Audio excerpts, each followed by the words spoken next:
Andreas Dennis é um dos personagens com menos tempo em tela e que na verdade tem um grande conhecimento, pois ele é possivelmente um dos vampiros com a maior fonte de informações sobre a história dos vampiros e dos imortais no geral.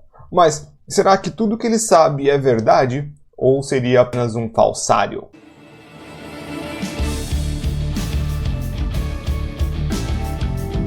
Olá, seres da noite! Hoje, antes de entrarmos nas catacumbas da história de Anjos da Noite, gostaria de pedir aos meus inscritos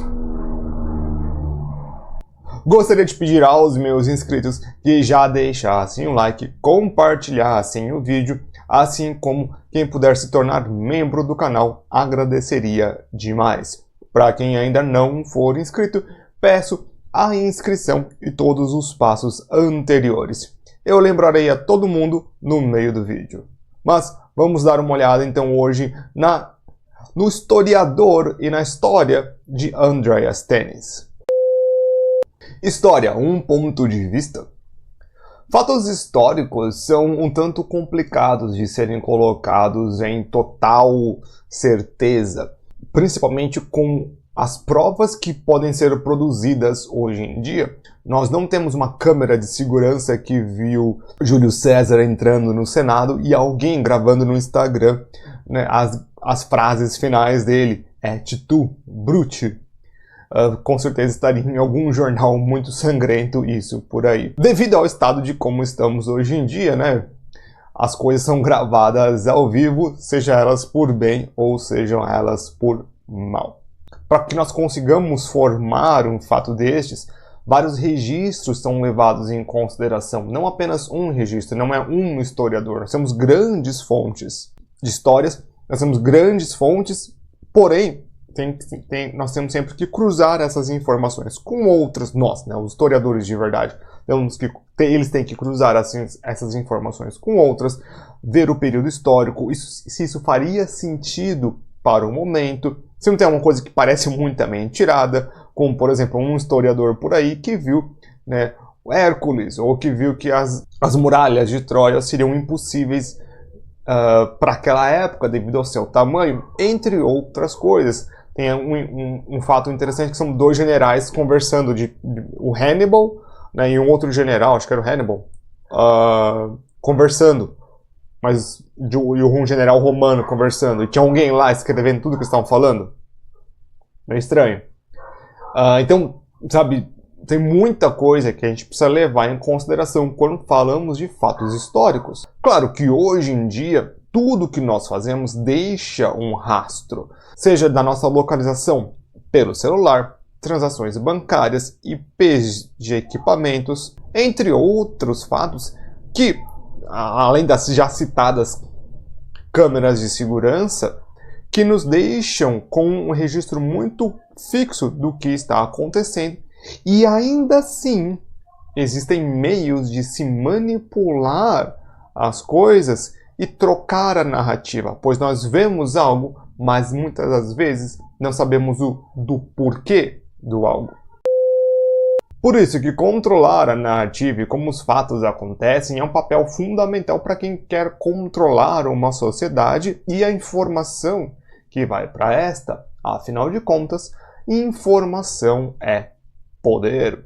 E você controlar o historiador, o escrivão, é algo muito, muito importante.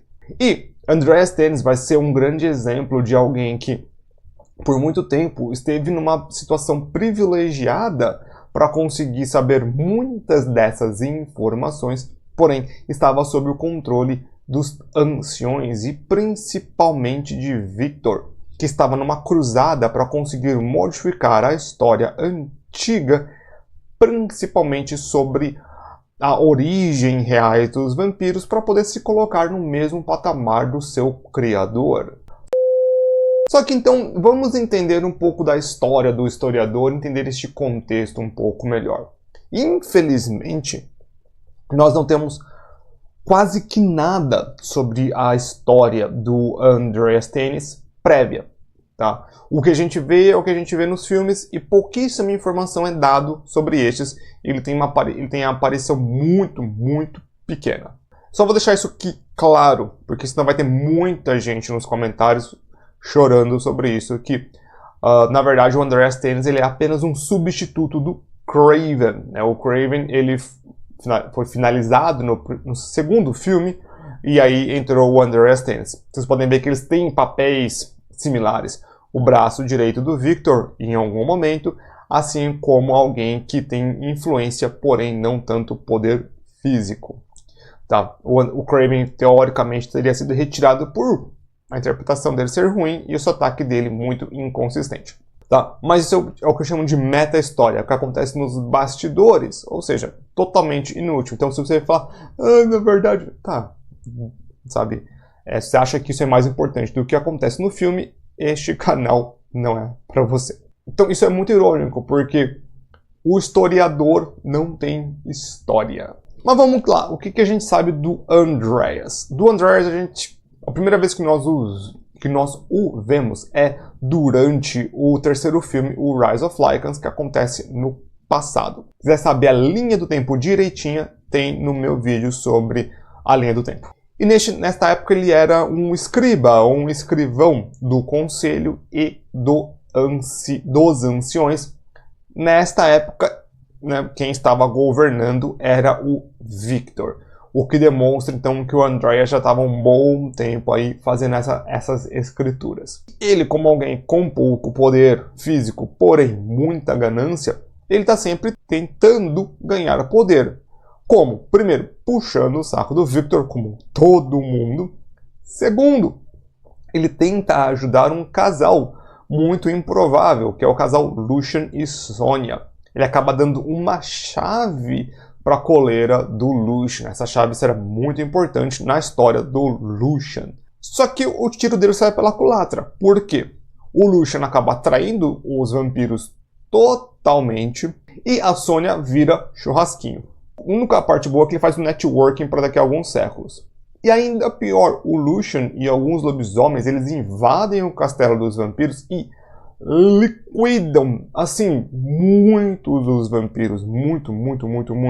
Eu acho que a maior vitória em tela dos Lycans contra os vampiros já vista. E o Andreas, ele é um dos poucos sobreviventes deste ataque. E ele sai com alguns papiros e 2 anciões e consegue resgatar o Victor. Então, isso demonstra que ele tem uma importância muito grande e o Victor tem meio que uma dívida de vida com ele. Se o Victor vai ser honrado a tal ponto, não sabemos. Depois disso, a gente sabe que ele será exilado pelo Victor. Quem faz isso? A mando do Victor. Porém, quem o exila é a Selene. Por que ele é exilado e não morto? Tem vários motivos aí pelo qual eu acho. Eu vou explorar todos eles melhor daqui a pouco. O primeiro eu já falei, que é possivelmente o Victor tem uma dívida com o Andreas e por isso deixou ele ficar exilado.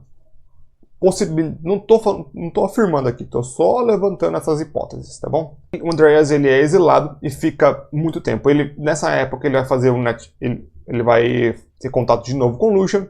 É ele quem dá ou fabrica a munição UV pro primeiro dos Lycans. E ele neste tempo também possivelmente terá contato com o Alexander. Por que eu acho que ele tem contato com o Alexander? Porque ele tem muita informação que apenas alguém que tivesse contato com ele teria. Ele sabe dos codinomes, sabe da localização e dos códigos do primeiro dos imortais. Ou seja, ele tem algum nível de, não somente informação, mas contato. Uma coisa é você ter informação, outra coisa é saber exatamente onde ele está. E aqui ele tem uma base móvel, então tem que ter ali um sei lá o quê. Uma outra comprovação para mim que o Alexander e o Andreas estavam em contato é que o Alexander ele tem informação muito precisa sobre o que está acontecendo e sobre algumas coisas. Ele abre o peito do Victor e encontra o medalhão. Ok, ele tem conhecimento sobre o medalhão? Como? Como ele sabe que está no peito do Victor? O Victor deve ter feito isso e ninguém sabia dessa parada. Ou quase ninguém. Talvez um braço direito que esteja com ele há muito tempo soubesse disso. Demonstrando que tem alguma troca de informação, uma possível troca de informação entre os dois. E tá aí uma segunda levantada de bola minha. Possivelmente o Victor sabia dessa troca e estava esperando algum momento para poder tirar vantagem disso e por isso exila o Andreas e não o finaliza. Faz sentido? Para mim faz. É um jogo político muito grande, tá? Mas muito grande mesmo. Porém, com esse exílio, depois ele é visitado pela Celine e pelo Michael para conseguir informação, onde ele demonstra informação sobre a prisão do William e sobre o Alexander, deixando claro que ele tem muito mais ali. Depois disso, ele é visitado pelo Marcus, porém o Marcus não é tão legal assim com ele e acaba finalizando o historiador. Parabéns, você chegou até a metade do vídeo. Você me deve aquele like, comentário e se inscrever no canal. Um dos grandes quesitos sempre que a gente vai falar sobre Anjos da Noite e outras obras é como saber que sabemos, até mesmo na nossa vida, né? Como saber o que sabemos. É difícil saber o que nós sabemos. Eu sei que estou falando saber várias vezes para confundir a mente de vocês, mas vamos começar com alguns conceitos. Tem um conceito muito interessante na lei. Primeira vez que eu vi esse conceito no julgamento do Johnny Depp com a Amber Heard, que é o hearsay. Não é a primeira vez que eu ouvi falar, mas eu prestei atenção. E aí eu fui pesquisar. Esse hearsay é o famoso ouvir dizer. Ouvir dizer é uma coisa muito complicada, porque como é que você comprova algo quando você ouve dizer? Por exemplo, quando a gente fala sobre confirmação, quando a gente fala sobre afirmação, existe uma máxima que é o ônus da prova. O ônus da prova diz que quem afirma tem que comprovar. Então, quando você afirma algo, você tem que comprovar este algo. Por exemplo, a Celine diz que o Alexander seria o mais forte. De onde ela tirou essa informação? Ela ouviu dizer? Mas esse ouvir dizer estava comprovado? O Victor ouve o Craven dizer que o Lucien estava morto na época antiga? Como é que ele ouviu dizer, mas estava certo? Victor diz a Celine que os Lycans teriam finalizado a sua família, a família dela, na verdade. Victor diz que Alexander e os seus dois filhos é apenas uma lenda ridícula. Ridiculous legend. Então vocês percebem que esse ouvir dizer nem sempre faz todo sentido. E muitas das coisas são repetidas por outros personagens. Isso vai se espalhando. E até mesmo no mundo dos imortais, isso pode ser, sim, muito poderoso. Pois apesar de viver por muito tempo, eles morrem, a história se perde, entre outras coisas. A gente sabe muito bem que o Victor bloqueava as pessoas de saberem a história de verdade. Tem um grande parâmetro aí de ouvir dizer. E muitas das coisas que a gente às vezes acha é ouvir dizer. O Andreas estava numa posição privilegiada, ali com o Conselho, o Victor, os Anciões, o Caramba 4. Mas muito que chegava nele era ouvir dizer. Ele não tinha como pesquisar, como cruzar informações. Ele não tinha como olhar muito dos fatos. Alguém chegava para ele, fazia um relato e ele escrevia. Ou o Victor falava, escreve isso aí. Ele ia lá e escrevia. Eu acho que tem uma grande coisa aí de como é que a gente vai saber tudo isso. Tem coisa que vai ter comprovação. Por exemplo, tem pouquíssima informação sobre a masmorra. Quem tem a informação é a Celine. E depois o Andreas que vai pegar as informações. Mas boa parte disso era o quê? Alguém falando para ele. Então fica bem complicado às vezes de comprovar que o que o Andreas sabe é real. Claro que em alguns casos é melhor ter um registro um tanto duvidoso e depois cruzar a informação do que ter registro algum, tá? Isso quando a gente fala de história antiga. Pois tudo o que foi perdido no primeiro castelo, que foi perdido assim, né? Porque será que foi perdido ou será que o Lucian tinha acesso? Parar pra pensar, porque ele invadiu o castelo, o escriba pegou algumas coisas, mas o resto ficou com o Lucian. Não foi que, vou queimar tudo. O Lucian também, ele não é burro.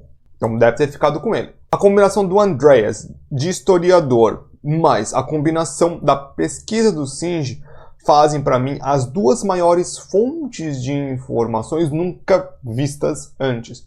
O Singed, até onde nós sabemos, é o primeiro cientista a conseguir entender o código genético dos imortais, tentar manipular este código genético, tentar fazer com que tudo aconteça. O que é muito interessante. Apesar de ter alguns erros, tem que ter algum refinamento que nós vemos sendo feito.